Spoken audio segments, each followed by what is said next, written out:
नमस्कार, आपका स्वागत है एक्मे पब्लिकेशन के यूट्यूब चैनल पर, जहां हम आपके लिए लाते हैं कॉम्पिटिटिव एग्जाम्स से रिलेटेड वीडियोस, जो इन परीक्षाओं में आपकी सफलता को सुनिश्चित करने में सहयोगी होंगे। आज हम बात करेंगे प्रमुख समसामयिक घटनाओं की। तो एक नजर डालते हैं आज की प्रमुख समसामयिक घटनाओं पर। 70 साल से अधिक उम्र वालों को 5 लाख रुपए का मुफ्त इलाज। आयुष्मान भारत पीएम जन आरोग्य योजना का विस्तार किया गया है। इसके तहत अब 70+ एज ग्रुप के सभी लोगों को भी मुफ्त इलाज मिलेगा।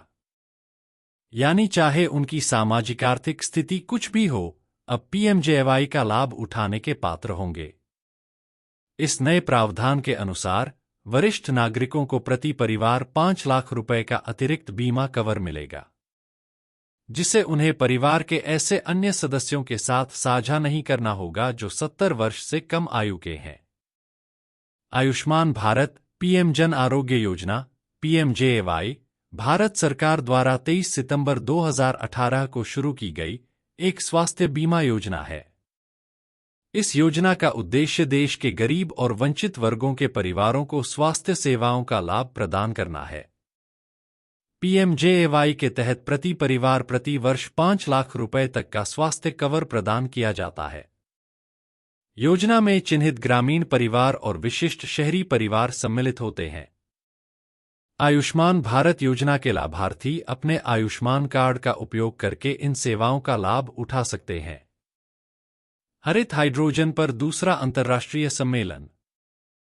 भारत सरकार के नवीन एवं नवीकरणीय ऊर्जा मंत्रालय द्वारा 11 से 13 सितंबर 2024 तक द्वितीय अंतर्राष्ट्रीय ग्रीन हाइड्रोजन सम्मेलन आयोजित किया जा रहा है। G20 में ग्रीन ऊर्जा पर पेरिस प्रतिबद्धताओं को पूरा करने वाला भारत पहला देश है। पिछले 10 वर्षों में भारत की स्थापित गैरजीवाश्म ईंधन क्षमता में लगभग 300% की वृद्धि हुई है। G20 में ग्रीन हाइड्रोजन पर विशेष फोकस रहा।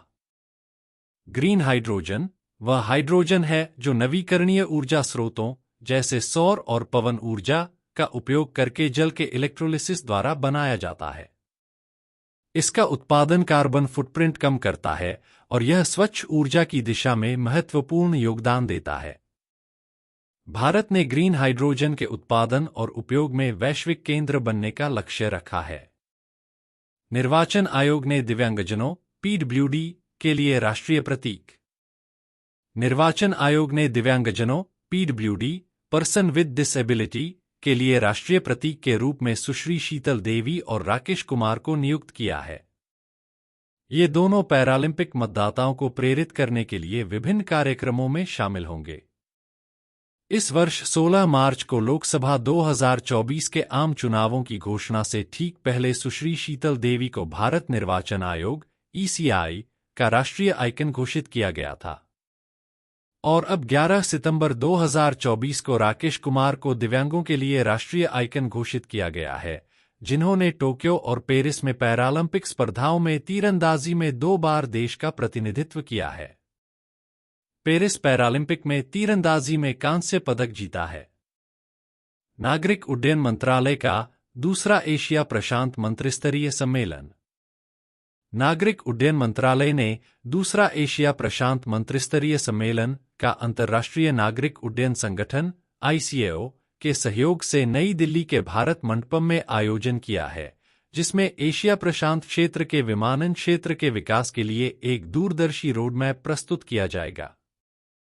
सम्मेलन में विमानन बुनियादी ढांचे के विकास, स्थिरता और कार्यबल विकास पर जोर दिया जाएगा और इस दौरान सार्वजनिक और निजी क्षेत्रों के बीच सहयोग को भी बढ़ावा दिया जाएगा।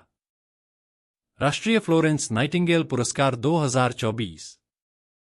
राष्ट्रीय फ्लोरेंस नाइटिंगेल पुरस्कार 2024 का वितरण भारत की राष्ट्रपति श्रीमती द्रौपदी मुर्मू द्वारा 11 सितंबर 2024 को राष्ट्रपति भवन में किया गया था।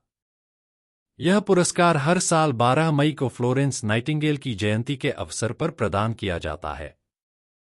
फ्लोरेंस नाइटिंगेल को आधुनिक नर्सिंग आंदोलन का जन्मदाता माना जाता है। उन्हें the lady with the lamp के रूप में भी जाना जाता है। ओशन 2024 अभ्यास। ओशन 2024 अभ्यास रूसी नौसेना द्वारा शुरू किया गया एक बड़े पैमाने का नौसैनिक अभ्यास है, जिसमें 5 बेड़े शामिल हैं और 400 से अधिक युद्धपोत, पनडुब्बियां और सहायक जहाज, साथ ही 120 से अधिक नौसैनिक विमान इस अभ्यास का हिस्सा हैं। यह अभ्यास प्रशांत और आर्कटिक महासागरों, भूमध्य सागरीय, कैस्पियन और बाल्टिक समुद्रों सहित 5 समुद्रों में फैला हुआ है, जो भाग लेने वाले नौसैनिक बलों की व्यापक पहुंच को प्रदर्शित करता है। 45वीं फिडे शतरंज ओलंपियाड। 45वीं फिडे शतरंज ओलंपियाड 10 से 23 सितंबर 2024 तक बुडापेस्ट, हंगरी में आयोजित की जाएगी। इस ओलंपियाड में रिकॉर्ड 193 टीमें ओपन सेक्शन में और 181 टीमें महिलाओं की प्रतियोगिता में भाग लेंगी। संयुक्त राष्ट्र महासभा का 79वां सत्र। संयुक्त राष्ट्र महासभा UNG के 79वें सत्र की शुरुआत न्यूयॉर्क, संयुक्त राज्य अमेरिका में 10 सितंबर को शुरू हुआ। उच्च स्तरीय आम बहस का पहला दिन मंगलवार 24 सितंबर 2024 होगा, जिसमें विश्व के नेता वैश्विक चुनौतियों पर चर्चा करेंगे। इस सत्र के अध्यक्ष फिलेमोन यंग हैं, जो कैमरून के पूर्व प्रधानमंत्री रह चुके हैं। आपको यदि हमारा ये वीडियो पसंद आया हो तो लाइक, शेयर और सब्सक्राइब करें। थैंक्स।